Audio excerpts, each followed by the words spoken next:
Are you looking to start raising your own quail in your own backyard? You're wondering which one should I pick for meat and egg production? That's what we're going to discuss today. Hey there, welcome back to another Slightly Rednecked video. Again, my name is Chris. If you're not familiar with this channel, I help you to raise your own meat, eggs, and vegetables from your backyard, your balcony, your deck, your garage, or even a spare room in your house if that's the way you want to do it. Like I said, today we're going to be talking about what the best quail is for meat and egg production. This is a topic I've actually addressed a couple of times before, but it's been brought up a lot on the last couple of live broadcasts. So I figured let's shoot another video. It's obviously a pretty common question. Let's get it answered one more time. Okay, so let's narrow it down a little bit to start off with. First of all, there are a lot of different type of quail out there. Bob Whites comes to mind, Gamble quail, button quail, Coturnix quail, lots of different varieties out there. If you're looking for meat and egg production in your backyard in a hutch like this, Coturnix quail is the way you're going to want to go.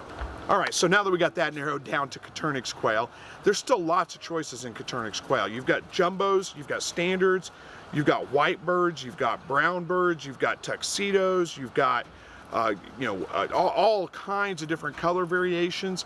So which one do you pick? If you're looking for purely meat and egg production, you want the absolute best performance out of them that you can get, my vote is for jumbo wild pharaoh. I think you're going to see your jumbo wild quail, sometimes called jumbo pharaoh quail, sometimes called jumbo meat maker. It's all really the same kind of bird. These are going to be the standard brown color, but in a jumbo size. Now let's talk about what that means. What does jumbo mean? Jumbo means that the bird at full maturity, at 10 weeks old, full maturity, is going to be over 10 ounces. 10 ounces or over. And your jumbo wild are going to be the ones that get there probably the best out of all the jumbos. Jumbos also come in Egyptians. They also come in, let's see, the whites, what you may sometimes be heard called Texas A&M. That's not necessarily the case, but generally white birds are always referred to as Texas A&Ms. Again, not always the case, but that's a topic for another video. But the jumbo wilds are usually the biggest of all of them. They're all going to be at least 10 ounces or more at 10 weeks, or they wouldn't be considered a jumbo. So that's one reason why I consider the jumbo wilds to be the best for meat and egg production. If you get a standard size bird, they're usually going to come in somewhere around 8 ounces, 7 to 8 ounces at full maturity, whereas a jumbo wild, usually around 10 weeks old, full maturity, they're going to come in around 12 to 14 ounces, somewhere right around in there. So significantly bigger than the standard size birds. And if you're looking for meat production, that's important. These aren't huge birds to begin with. So you want to get really as much meat out of them as you can. Another point about the jumbo wilds that I like is their eggs are bigger than a standard bird. Most of your jumbo birds, the egg size is going to be pretty comparable. So you're going to be looking at somewhere around, I want to say somewhere around 9 to 10 grams, somewhere right around in there. That sounds right. I forgot to double check my stats on that before I started the video, but that sounds about right. Give you a comparison, you're looking at probably somewhere around 6 grams on a standard size bird. So their eggs are bigger. Now there is some thought that maybe the standard size birds are a little bit more consistent layers, will lay a little bit more frequently, or a little bit more, you'll get more egg production out of them for a longer period of time. I haven't really noticed that myself. I get really good egg production out of my standard pharaohs, my standard wild colored birds. They all lay pretty close to about an egg a day. And they usually lay, if I keep lights on them in the wintertime, they'll lay all winter long for the most part, for about 2 years roughly. And then, you start seeing a little bit of a drop off at that point. But they're pretty good egg layers, pretty consistent. That you may, if you're looking for just pure volume of eggs, you may do slightly better with your jumbo or with your standard size birds.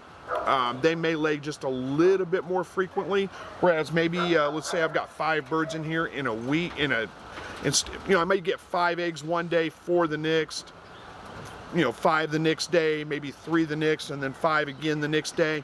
Whereas the standards will be maybe a little bit more consistent, where you'll get maybe 5 2 days in a row, then 4, then 5 another 2 days in a row. It's not hugely different in my experience, but there is maybe a little bit of a advantage to just pure production to the standard size birds. But to me, the egg size more than makes up for any kind of lack in egg production. And they're pretty consistent layers. I have not noticed a big variance in the egg production myself. So let's talk about what is a jumbo wild or a jumbo pharaoh. I've got a couple of different kinds of birds in here, so let's open it up, let's take a look. We'll show you what the Jumbo Wild is and a couple of the other ones I've got. All right, let's see if we got anybody on this side right here. Probably got the young birds right here. Yeah, we got a couple of young ones here. These guys are only, you can see the tiny ones back there maybe. Those guys are only about 3 weeks old. Tiny little birds. Let me get one of them out. We'll show you what they look like. And this brings up another point that I really like about the Jumbo Wilds. These guys are about 3 weeks old. I've got 3 or 4 of them in here. Let me close this up so I don't have a bird jump out behind me.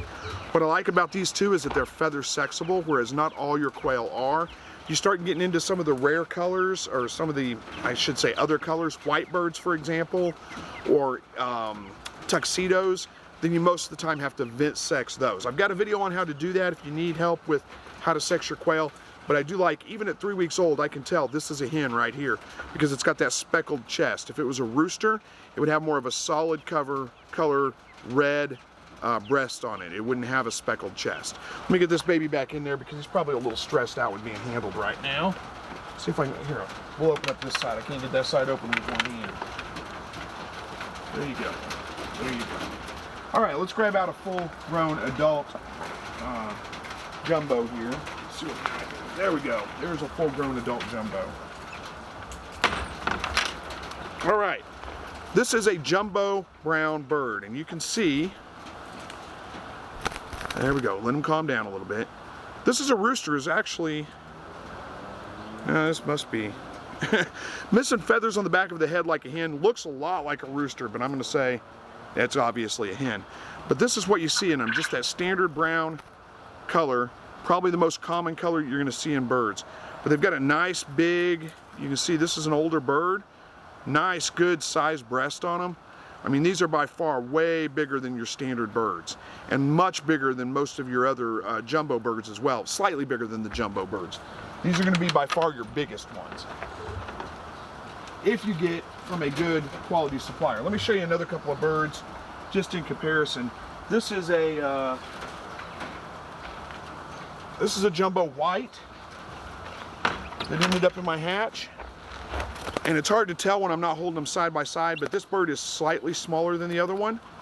Not nearly as big. Now, here's the other thing too. I can't tell just by looking at this bird if this is a hen or a rooster. I'd have to vent sex it, which looks like it's a rooster.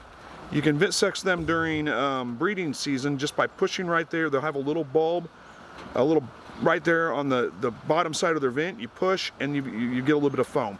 That only works during the breeding season. Like I said, I got a video that goes into way more depth on that if you need it.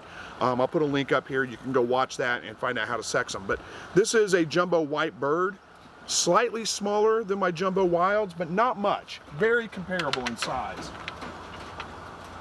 And then we've got some, I believe these are fab fees over here. Whoa. Very fast. Max, go on. Go on. Oh, he wants to get away. So I believe this is a fab fee, which I forget exactly how to describe what fab means. It means it lacks pigmentation of some kind. This is a rooster. It's got, I mean, this is feather sexable. They don't have the speckles on their chest, but they don't have the orange breasts like the standard wilds do, or the jumbo wilds do. I got something crawling on my head. So this is a pretty bird. I mean, I like the colors. Let me get him calmed down a little bit here. We'll get his wingspan out. Whoa! Oh, you guys saw me almost lose a bird there. Dog almost got one. There we go. You can see. Whoa, whoa, whoa. Calm down, buddy. Calm down. He does not like being handled much. There we go. There, you can see his wing. Pretty bird. Nice, pretty colors. But just not quite as big as I want them to be. They don't grow nearly as large. He's considerably smaller than my jumbo wilds. So I'll be phasing him out. I do like them.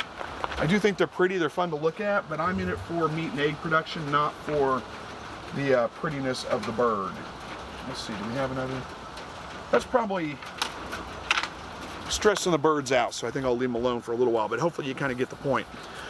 So again, I mean, really it's up to you what kind of bird you want to raise. They're all going to produce good egg production. No matter what kind of Coturnix you get, you're going to expect good egg production out of them. You're going to expect fast growth rates. They all reach maturity about 10 weeks old. 8 to 10, some of them a little bit sooner, but mostly 8 to 10 weeks old. They're all going to be, all the benefits you get from Coturnix quail. Prolific layers, good fertility in your hatches, good hatch rates, quick grow outs. That's going to apply to all of them. But if you want good meat and egg production, your best bet in my opinion is Jumbo Wild. You can't go wrong with it. It's much easier. One of the other benefits I found from Jumbo Wilds is they do tend to be a little bit calmer. There are some problems with aggression in quail. They do sometimes get aggressive with each other, and I found my Jumbo Wilds to be much calmer, much less aggressive than some of the other color birds I've tried. So there's a couple of benefits to why I raise Jumbo Wilds. I think you can't go wrong if that's what you're looking for. Hopefully you got the information you're looking for out of this video. You enjoyed it. Thank you for watching. As always, God bless.